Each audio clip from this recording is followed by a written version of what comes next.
Jésus est à la fois homme de la foule et homme de la solitude.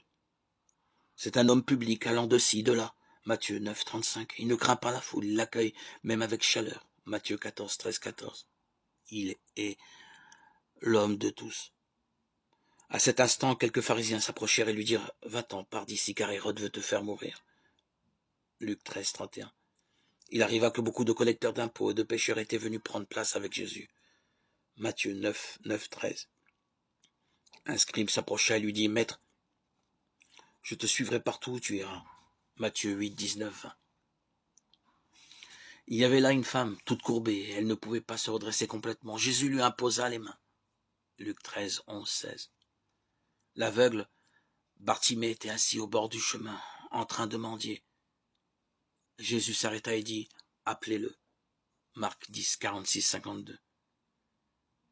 Un officier royal vint le trouver et le pria de descendre guérir son fils qui se mourait.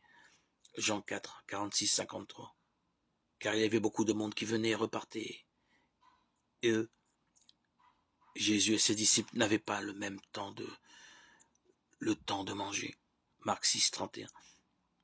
Un centurion officier de l'armée romaine s'approcha de lui et le supplia. Matthieu 8, 5. Cette femme vint par derrière dans la foule et toucha son vêtement. Marc 5, 25, 34.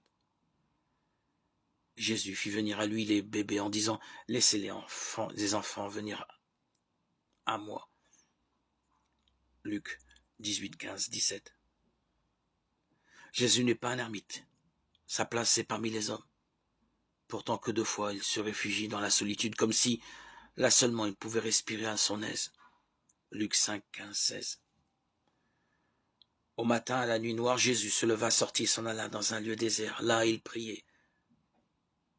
Marc 1, 35. On a besoin de lui, il ne se dérobe pas, mais lui a soif de Dieu. Psaume 63, 2, 9. Le silence est le lieu où mûrit son discours. La longue veille des nuits de prière, Luc 6, 12, engendre une parole qui coule de source. Pour Jésus, tout est signe de Dieu. Le grain, l'arbre, l'oiseau, le pain, le poisson, le travail au champ, les voyages, les noces.